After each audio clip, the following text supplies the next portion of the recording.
Oh man, this latest chapter of Dragon Ball Super was a lot. I mean, we even got a reveal that has been decades in the making. With the previous chapter, however, Vegeta had been knocked out of his Ultra Ego transformation and was being absolutely dog-walked by Granolah, what was a very painful sight for Vegeta fans everywhere. But just as Granolah was ready to deliver the final blow, Goku would re-emerge and re-engage. Vegeta wasn't very happy about this at all, but after Granolah made him go night-night, he couldn't exactly complain. Goku and Granolah would go blow for blow like this for a while before Vegeta would wake up from Betty Bye and surge his Ultra Ego power again and proceeded to push the Cerulean back and into the city of the recently evacuated Shugarians. Regardless of this, Granolah would ultimately body Vegeta again and give him another nap. However, in the process, he would come across a mother and child who failed to evacuate and brought some repressed memories of his back to the forefront of his mind. And so when Vegeta, like a fussy newborn, woke up yet again, Granolah knocked him out of the city and decided to finish things off for good, using up every ounce of his power to do so in a process that would kill not only Vegeta, but himself as well. But thankfully, after being distracted by his Namekian friend and subsequently knocked over by Goku, the attempt was stopped. They were all pretty surprised to see this old Namekian, but in one final attempt to get through to Granolah, they would begin to tell him the truth. The truth about the Saiyan who had saved them, a Saiyan by the name of Bardock. With this latest chapter, we immediately flash back to 40 years ago on the planet Cereal. The relationship between the Ceruleans and the Namekians was a peaceful one, which isn't very hard to imagine considering how non-obstructive Namekian occupation is for the most part on account of their diets, reproduction practices, and general culture. However, this peace would unfortunately be compromised by an outside force, as with the full moon overhead, several Saiyan warriors would begin their invasion, all of which, having turned into great apes, would rage and rampage alongside Frieza's troops. They were merciless. In the midst of this slaughter, Minato would be entrusted with the planet's 2 Dragon Balls and would flee as the only surviving Namekian. Elsewhere, a child would be noticed to be fleeing by one ape in particular, one we would of course know to be Bardock. He'd follow the child to a broken cathedral as he was held in his mother's arms. At the sight of the Saiyan, Granolah in his fear would begin to pass out. Meanwhile, the Ceruleans would do their best to repel the invaders by destroying the moon above. One Saiyan in particular would notice this and attempt to stop them, but would immediately be grazed and scarred by the blast, which did successfully destroy the moon, and thus these Saiyans returned to their true forms.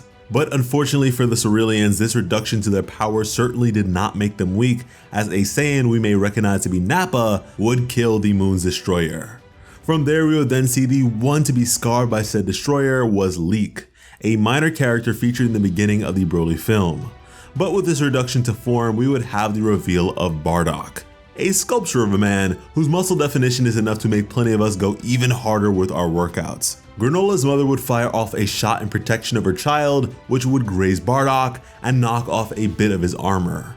But looking at her, Bardock was reminded of his own family, which would then transition things to being a flashback within a flashback. He had missed his second son's birth on account of an off-world mission, but at the very least was asked to name the kid. He would look at his son within an incubator tank and was strangely shocked, perhaps by the spitting image of himself, but yeah, he would look at him and immediately have a name for him as well: Kakarot, a memory which conflicted the Saiyan. Leek would then report that their mission was complete and that they were ordered to evacuate the world. Bardock would then tell the soldier to go on without him, that he'd stick around and check for survivors. Leek would do as he was told, but would warn Bardock that he should be quick considering Frieza himself would arrive momentarily. With Leek gone, Bardock would confirm to himself that this mother and child were the only remaining Ceruleans. However, suddenly his scouter would pick up on something deep within the mountains. Something with only a power level of 5, yet its movements were far too deliberate to simply be an animal. At the location in question, it was Minato hiding the Dragon Balls. And while in the midst of this, he would hear the approach of someone and reach for his cane. He'd go to strike the intruder but be caught with ease. Bardock would note that the Namekian's power level suddenly spiked to 213, which allowed him to surmise that the man could somehow suppress his own power level. At which Minato was terrified, and for good reason. But soon after, he would see this Cerulean child in the Saiyan's arms. Bardock would then hand the child back to his mother, as she would introduce herself to be Muesli and request shelter, which Minato would happily accept. Bardock would then tell them all to lay low since Frieza would soon arrive, but despite the gesture, Minato was still uneasy and would question the Saiyan's motive. But Bardock didn't really have one, he just chalked it up to he wanted to. From there, he'd start heading out and tell them to keep surviving for as long as they could. Minato would then ask for the man's name at least, which he would provide. Bardock. In the present day, Granolah could not believe his ears.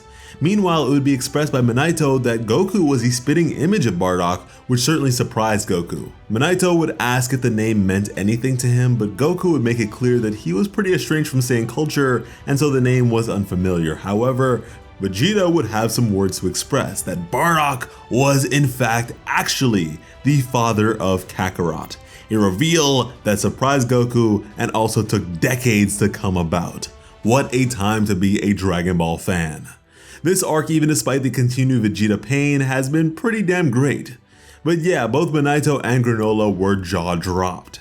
Goku would express that he wished that he knew the first thing about his dad, but he didn't, which I do actually find interesting. At least there is some degree of desire or intrigue, and that is enough for me. To this, Vegeta would be left to assume that Kakarot's soft-hearted nature is simply hereditary. However, there is one problem with this story. If all this is true, Granolah's mother should be alive too. But as it turns out, before Bardock could leave, Minato would offer to heal his wound, a miraculous ability that Bardock had no idea Namekians possessed. Minato would then say that especially gifted ones could even restore a person's energy in a flash, although it took him all that he had to heal a minor scratch. A very subtle scene here, but one that to me serves to present survivor's guilt. Minato wasn't exactly young, and he also wasn't exceptionally gifted.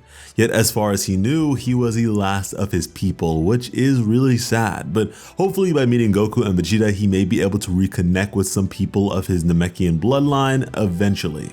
But as Bardock was being healed, his scouter would go off. Somebody was nearby. The two would go to check it out, and it was the Heeters, planetary brokers with business ties to Frieza. The Heeters had successfully rid the planet of its occupants and intended to sell it to the Shugarians for a debilitating price. Meanwhile, Frieza's army would get a 10% cut. It was easy money for them, but at the same time, they had to be careful not to raise Frieza's suspicions considering his power and intelligence, but even still, they aspired to someday take over Frieza's army as well. At this point, Granolah's mother would come up from behind, curious who they were watching. As far as Alec was concerned, the Heeters were not destined to serve under such a repulsive lizard forever. They wouldn't defeat him with might, but instead by using wits, wealth, and information. As just then, Granolah would emerge from the home in search of his mother. But at the sight of Bardock, and especially his tail, he would yell out in fear, a sound which the Heeters would hear as Minato would reactively put Granolah to sleep. Things were looking very bad now, and so Bardock would call out to Minato to hand over his robe. The Heeters would then make their way on over and see a scene of a Saiyan hooded on the verge of slaughtering a Namekian and two Ceruleans. Alec would wait for him to do so, but there was a clear hesitation. Alec would question if the soldier was having second thoughts. Bardock would then say that the Namekian had used a strange power that may be worth checking out before killing him. In response, Alec would swiftly and coldly pull out a gun and shoot Granolah's mother. She was dead. Alec would then stow his weapon and tell the grunt to kill the child and take the Namekian. But Bardock, whose face was hidden beneath his hooded cowl, was angry. He'd clutch his fist in anger as Goss would notice this aggression, and Bardock would turn and attack. An attempt that would be repelled by Goss, but from there the group would make their escape. The Heeters were confused, but if this group had overheard their conversation, their plans may be in danger, and that is a big fat no-no. Elsewhere, away from the action, Minato would desperately try his best to heal the woman, but it was no use. He did not have the power to save her. Bardock would then at this point hold onto the side of his head and question what in the world had gotten into him. To risk himself in this way for the sake of strangers, it was certainly strange behavior from a Saiyan.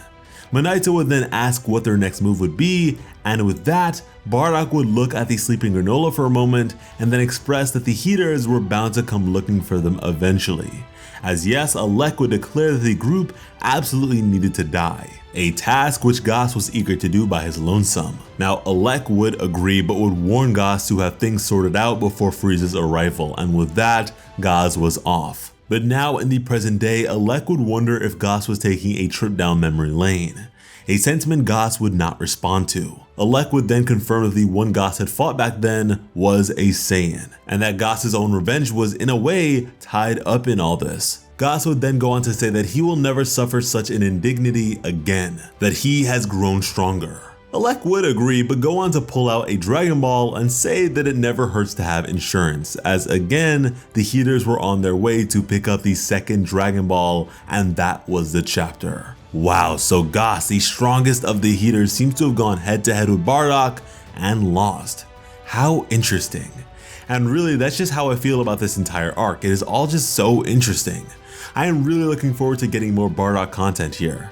Not only that, but having Granolah actually begin to think rationally for once and set his sights on the Heeters as opposed to Goku and Vegeta will be nice. Now, as the Heeters approach his final Dragon Ball, Goku, Vegeta, and Granolah, despite being out of combat, are all really banged up. Strongest or not, if they are not at their best, they will have a really hard time taking on the Heeters, or more specifically, Goss.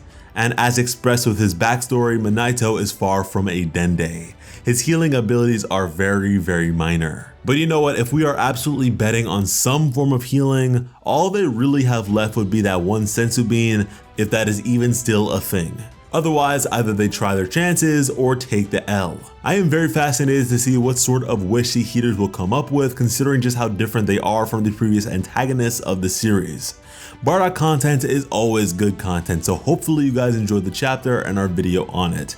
If you did, be sure to subscribe to Plot Armor with notifications on, because when it comes to bringing you some of the best Dragon Ball Super content on the platform, Plot Armor has you covered.